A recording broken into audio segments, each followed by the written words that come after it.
तो good evening, कैसे हो आप लोग। स्वागत करते हैं कैरियर प्लानिथोम पे। आज डीएनए के सेशन में यानी डेली न्यूज एनालिसिस के सेशन में हम लोग 11 अगस्त के करंट अफेयर को देख रहे हैं। यानी आज के जितने भी इम्पोर्टेंट करंट अफेयर हैं हम देखेंगे और नोट्स बनाने का प्रयास करेंगे और यहाँ से कितने तरह से क्वेश्चन पूछे जा सकते हैं सारी बातों पे चर्चा करेंगे। तो भाई सेशन को लाइक शेयर कमेंट जरूर कर देना। आज हम लोग पहले क्वेश्चन के साथ अपना सेशन का शुरुआत करते हैं। पहला क्वेश्चन क्या हमारे साथ कह रहा है कि निम्नलिखित में से किस महिला अधिकारी को 8 अगस्त 2011 को आईटीबीपी द्वारा कमीशन किया गया।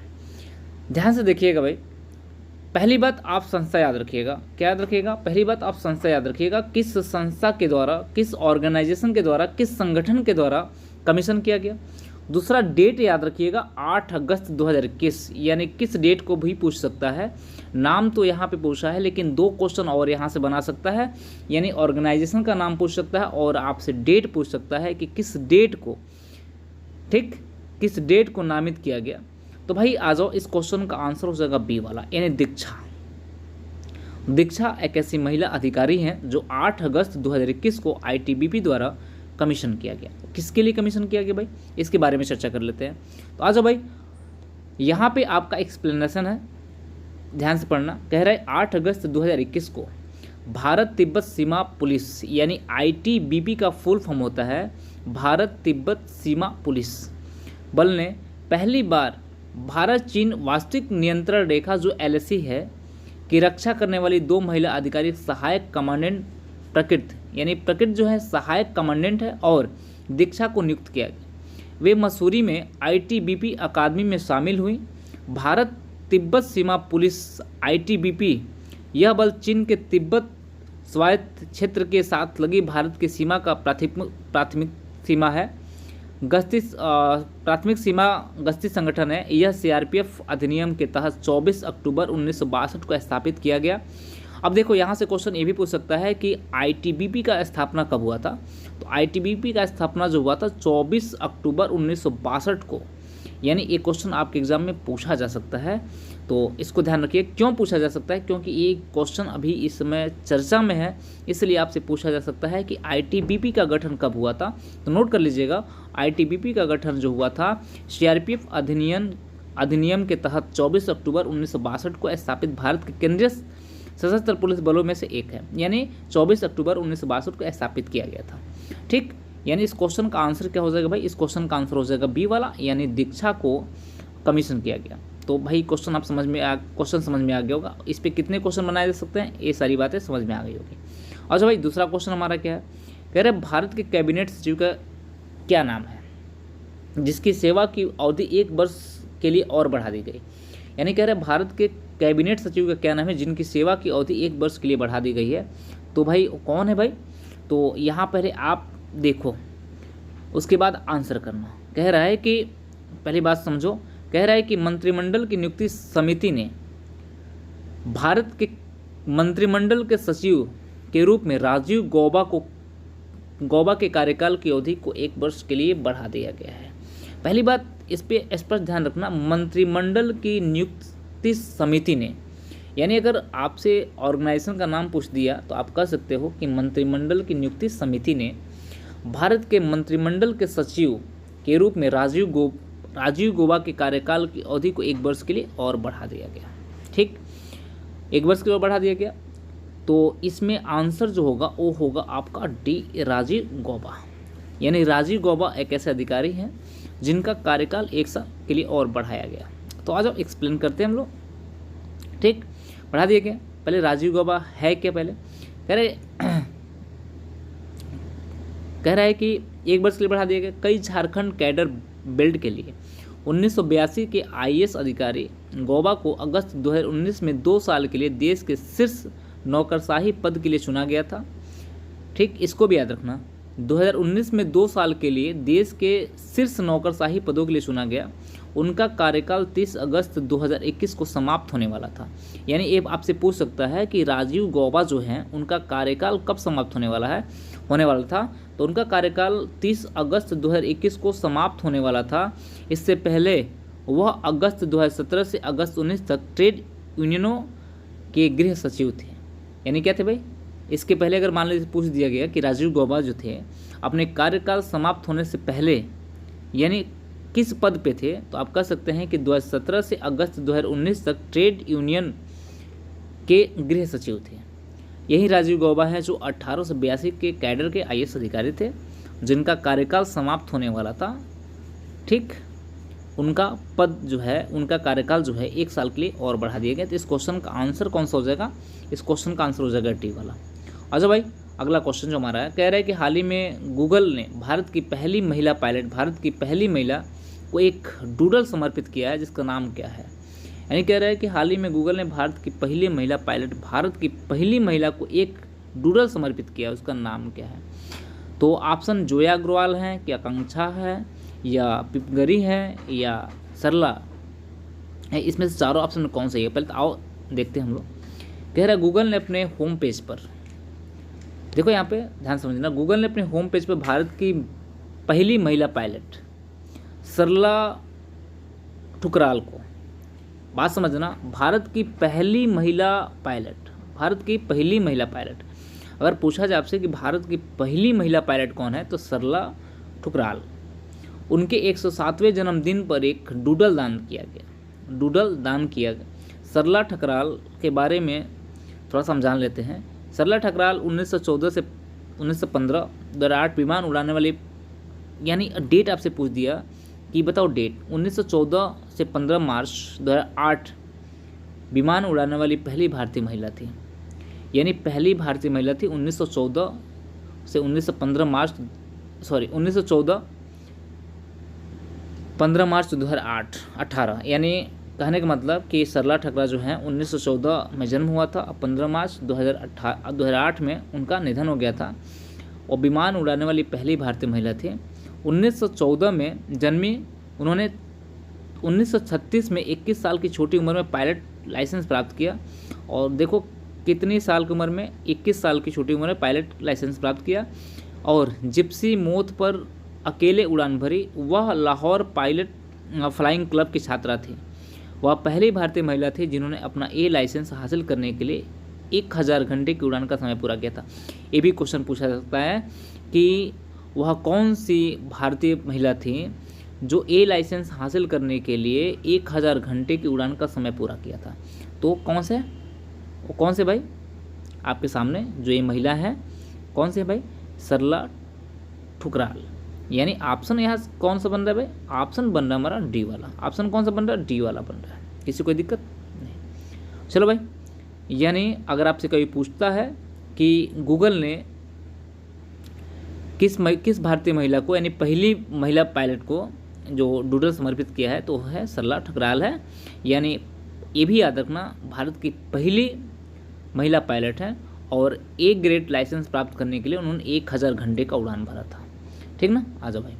कह रहा है कि अगला क्वेश्चन है, कह रहा है कि विश्व के आदिवासी लोगों का अंतर्राष्ट्रीय दिवस प्रतिवर्ष कब मनाया जाता है? विश्व के आदिवासी लोगों का, ध्यान समझना, विश्व के बारे में चर्चा कर रहा है। किसके बारे में चर्चा कर रहा है? विश्व के बारे में चर्चा कर रहा है। विश्व के आदिवासी लोगों का अंतर्राष्ट्रीय दिवस प्रतिवर्ष कब मनाया जाता है? तो आप भारत की बात नहीं कर रहे, तो विश्व की बात कर रहा है। तो विश्व में ऑप्शन ए 9 अगस्त, ऑप्शन बी 8 अगस्त, ऑप्शन सी 7 अगस्त, ऑप्शन डी 6 अगस्त।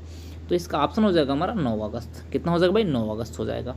यानी विश्व के आदिवासी लोगों का अंतर्राष्ट्रीय दिवस प्रतिवर्ष मनाया जाता है 9 अगस्त। यानी 9 अगस्त याद रखना आप लोग। ठीक, आ जाओ भाई, थोड़ा एक्सप्लेन कर लेते हैं।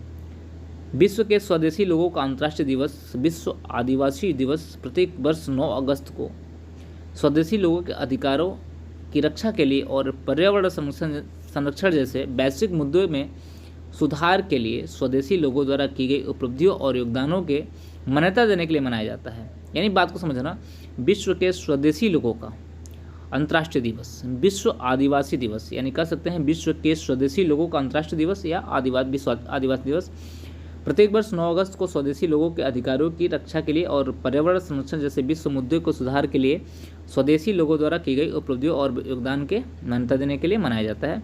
2021 का थीम जो था, यानी कभी कभी आपसे थीम भी पूछ देता है, 2021 का थीम क्या है? किसी को पीछे नहीं छोड़ना। यानी अगर बात किया जाए कि 2021 का थीम क्या था, तो आप कहोगे किसी को पीछे नहीं छोड़ना, स्वदेशी लोग और एक नए सामाजिक अनुबंध का आवाहन। इस दिन के बारे में दिसंबर 1994 में संयुक्त राष्ट्र महासभा द्वारा इस दिन को अपनाया गया था। अब पूछा जाएगा किसके द्वारा अपनाया गया था, कब अपनाया गया था, तो दिसंबर 1994 में संयुक्त राष्ट्र महासभा द्वारा इस दिन को अपनाया गया था।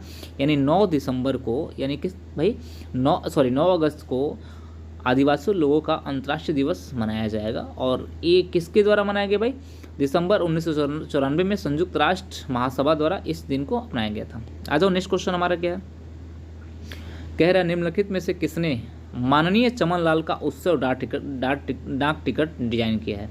अब देखो भाई चमन लाल, ध्यान रखना चमन लाल नाम बहुत फेमस है, आपने सुना होगा चमन लाल। भाई कौन है इसके बारे में बात करेंगे हम लोग। और इससे पूछा है कि निम्नलिखित में से किसने माननीय चमन लाल का उत्सव डाक टिकट डिजाइन किया है। और परेश मैती है, या अमरजीवा लोचन है, या शंख सामंत है, या जतिन दास है। यानी इसमें से चारों में से कौन सा ऑप्शन सही होगा, तो हमको लगता है कि ऑप्शन सी सही होगा, शंख सामंत जो है। भाई डिजाइन किसने किया था, शंख सामंत ने डिजाइन किया था। आज भाई देखते हैं इसका।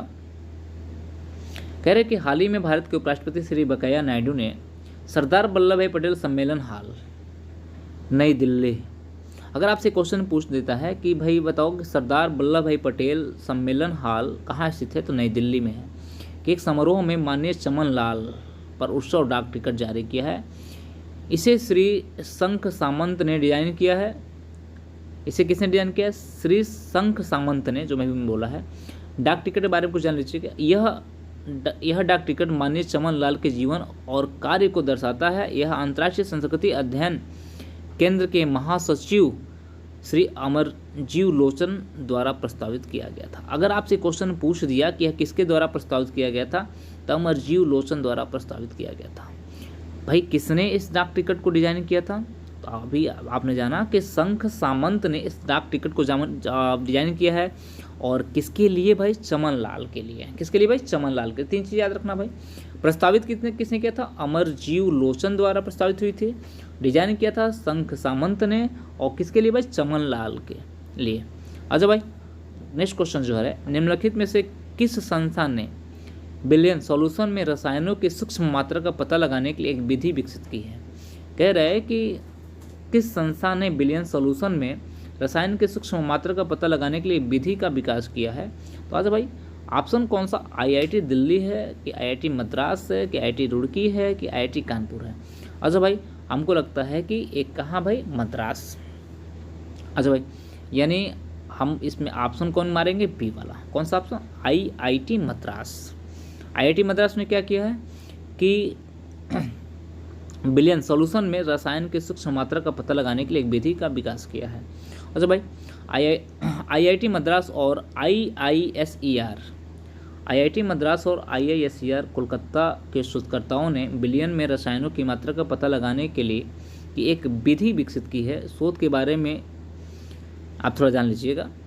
इसमें विभिन्न प्रकार के अवशोषण दृश्य का उपयोग किया जाता है, जो मानक सेक्शन स्पेक्ट्रोस्कोपी द्वारा निर्धारित सिस्टम सीमा से अधिक होता है।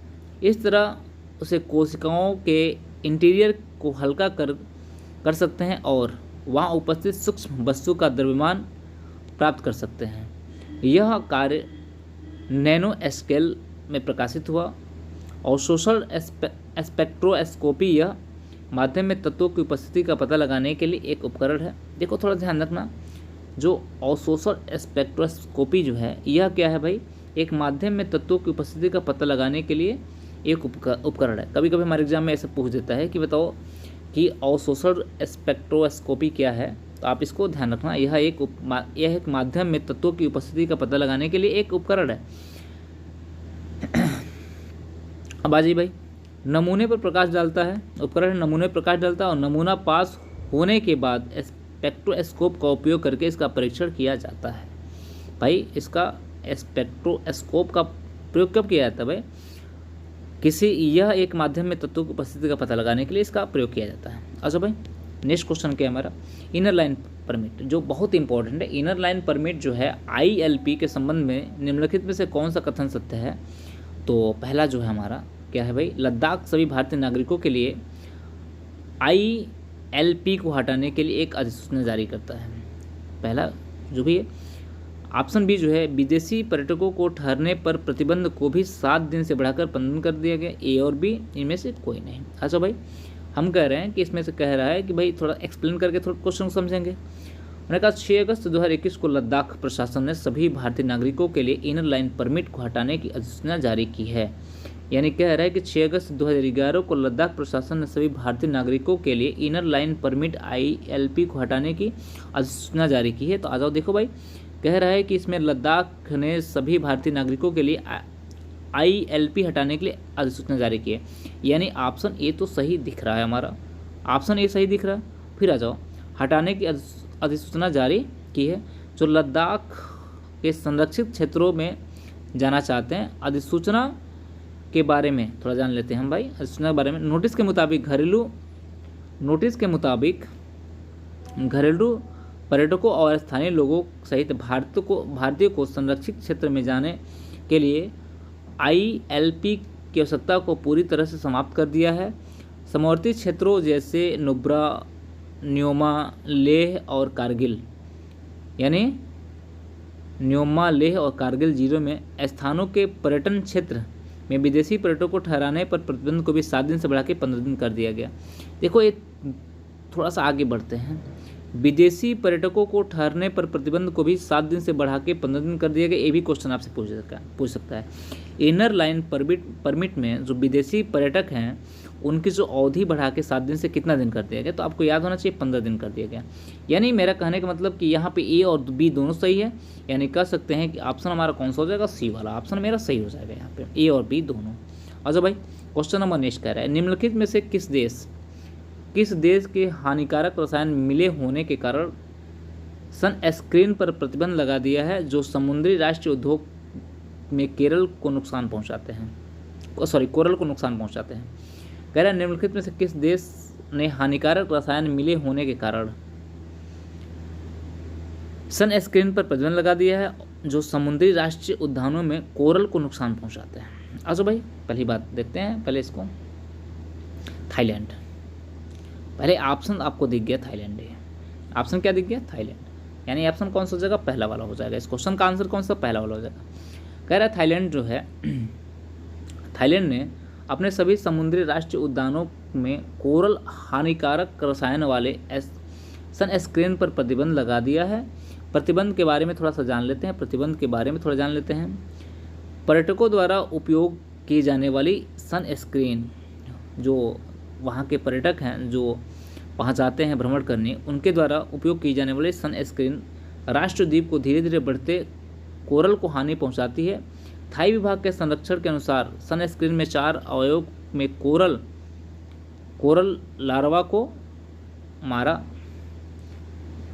मूंगा पुनर्जन्म को रोक दिया और कोरल रीफ्स ब्लीचिंग का कारण बना दिया। कानून तोड़ने वाले लोगों पर 1 लाख बहस तक का जुर्माना लगाया जा सकता है। प्रतिबंधित लोशन में ऑक्टीनोक्सेट, ऑक्सीबेंजोन, 4 मेथिल बेंजिलिडेन, कॉपर या ब्यूथराबेन होते हैं। यानी मतलब ये जो शामिल होते हैं उसमें कौन कौन शामिल होते हैं भाई, यानी ये 4 चीज़ें दी गई हैं। कह रहा है कि भाई 1 लाख बहत का जुर्माना लगाया गया। भाई बहत का जुर्माना वहाँ पे जो से थाईलैंड में है, 1 लाख बहत का जुर्माना लगा दिया गया है। और प्रतिबंधित लोशन में ये 4 तत्व होते हैं, ये वाले 4 तत्व होते हैं, 2, 3, 4, 5, ये 5 तत्व होते हैं। तो इस क्वेश्चन का आंसर कौन सा होगा भाई, थाईलैंड हो जाएगा। अच्छा भाई, क्वेश्चन नंबर नेक्स्ट है हमारा, हाल ही में समाचार में देखा गया भारत में स्थित गोगर क्षेत्र कहाँ है, गोगरा क्षेत्र, यानी गोगरा क्षेत्र कहाँ है, आपने समाचार में देखा होगा। तो भारत में स्थित है, तो जम्मू कश्मीर में होगा, हिमाचल प्रदेश में होगा, उत्तराखंड में होगा कि लद्दाख में होगा। तो आपका आंसर मिल गया लद्दाख। यानी याद रखिएगा जो गोगरा क्षेत्र है कहाँ स्थित है, भारत में लद्दाख में स्थित है। अच्छा भाई, थोड़ा सा जान लेते हैं। गोगरा क्षेत्र पूर्वी लद्दाख में स्थित है। कहाँ पे स्थित है, पूर्वी लद्दाख में। चीन और भारत लद्दाख के गोगरा क्षेत्र में अपने सैनिकों को वापस लेने पर सहमत हुए हैं। वापसी के बारे में महत्वपूर्ण बिंदु थोड़ा जान लेते हैं। दोनों देश इस क्षेत्र में वास्तविक नियंत्रण रेखा को बहाल करने पर सहमत हुए हैं। 15 महीनों के आमने सामने टकराव के बाद ट्रूप की वापसी की प्रक्रिया हुई है, जिसके परिणामस्वरूप दोनों पक्षों के सैनिक अपनी अपनी पोस्ट पर लौट गए। दोनों पक्षों की ओर बनाई गई अस्थायी इमारतों और एकत्रित मूल ढांचों को ध्वस्त कर दिया गया है। यानी कह रहा है कि पहली बात आपका मोस्ट इंपॉर्टेंट टॉपिक बस इतना ही है। यहाँ पे लद्दाख पूछ सकता है, पूछा कि भारत में से गोगरा क्षेत्र, यानी गोगरा क्षेत्र पूछते हैं। गोगरा क्षेत्र में किस किस देश से विवाद चल रहा था भाई? भारत से और चाइना से विवाद चल रहा था। ठीक, तो जो कि अब चाइना भारत का विवाद जो यहाँ पे समाप्त हो गया है। जो गोगरा क्षेत्र है कहाँ पे है? लद्दाख में स्थित है। अच्छा भाई, क्वेश्चन नंबर नेक्स्ट, अभ्यास जायद तलवार 2021 से संबंध में निम्नलिखित किस क्वेश्चन विचार कीजिए। जायद तलवार, भाई बात समझना, जायद तलवार पहली बात तो आप याद रखना, जायद तलवार कह रहे भारतीय नौसेना ने सऊदी अरब, यानी यहाँ जायद तलवार में एक क्वेश्चन आपसे पूछ सकता है कि जो जायद तलवार है किस सेना, जो कौन सी सेना है जो ये युद्ध करती है जायद तलवार? तो पहला ऑप्शन दिया है कि भारतीय नौसेना सऊदी अरब नौसेना के साथ द्विपक्षीय अभ्यास जावेद तलवार 2021 का अधिग्रहण किया। क्या सही है क्या ये? ऑप्शन 2, यह 8 अगस्त 2021 को अबू धाबी के तट से निकला। उपयुक्त में से कौन सा कथन सत्य है या है? यानी आ जाओ भाई देखते हैं कि ऑप्शन 1 होगा कि ऑप्शन बी होगा कि एक बी दोनों होगा, इनमें से कोई नहीं होगा। कह रहे केवल कथन 2 सत्य है, केवल कथन 2 सत्य है। यानी ऑप्शन कौन सा सही होगा भाई? बी वाला। केवल कथन कौन सही होगा? 2 वाला होगा। यानी यह 8 अगस्त 2021 को अबू धाबी के तट से निकला। उपयुक्त में से यानी 8 अगस्त 2021 याद रखना आप लोग भाई। अब थोड़ा एक्सप्लेन करते हैं इसके बारे में, कथन के बारे में पढ़ते हैं। भारतीय नौसेना ने संयुक्त अरब अमीरात नौसेना के साथ द्विपक्षीय अभ्यास जावेद तलवार 2021 का काम किया। यानी किसके साथ काम किया भाई? इसे अमीरात यानी संयुक्त अरब अमीरात के साथ काम किया है। किसके साथ काम किया है? संयुक्त अरब अमीरात के किया है, सऊदी अरब के साथ काम नहीं किया। यानी ये चीज़ें जो आपका ये गलत है। क्या गलत है भाई? इसने संयुक्त अरब अमीरात के साथ काम किया, सऊदी अरब के साथ काम नहीं किया, इसलिए पहला वाला क्वेश्चन, पहला वाला ऑप्शन हमारा क्या गलत है। तो आजा भाई, तो किसके साथ काम किया भाई?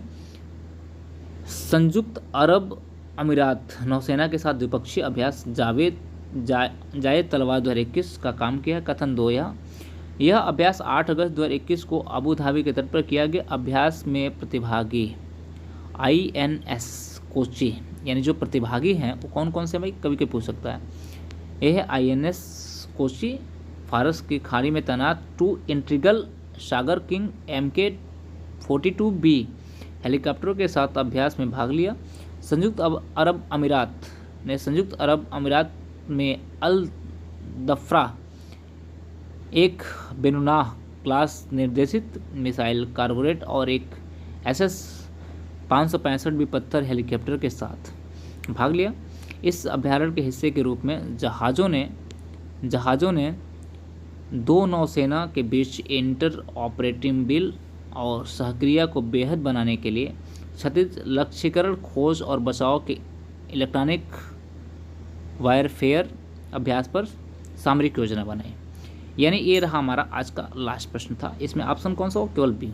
अब यहाँ पे भाई आपसे पूछ सकता है कि ये पूछ सकता है कि भाई किस देश के साथ, तो आप ध्यान रखिएगा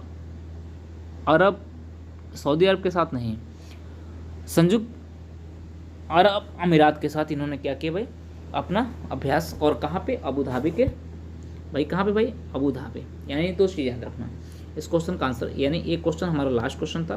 तो आई होप दैट का आपको सारे सेक्शन समझ में आए होंगे। जो भाई चैनल पर नया है चैनल को सब्सक्राइब कर देना और वीडियो को लाइक शेयर कमेंट करते रहना, और बेहतर क्वेश्चन आपको मिलते रहेंगे। ऐसे GS के भी क्वेश्चन मिलेंगे, यानी स्टैटिक GS भी आपको मिलेगा। चलिए मिलते हैं हम लोग अगली क्लास में अगली वीडियो के साथ। आज के लिए इतना धन्यवाद।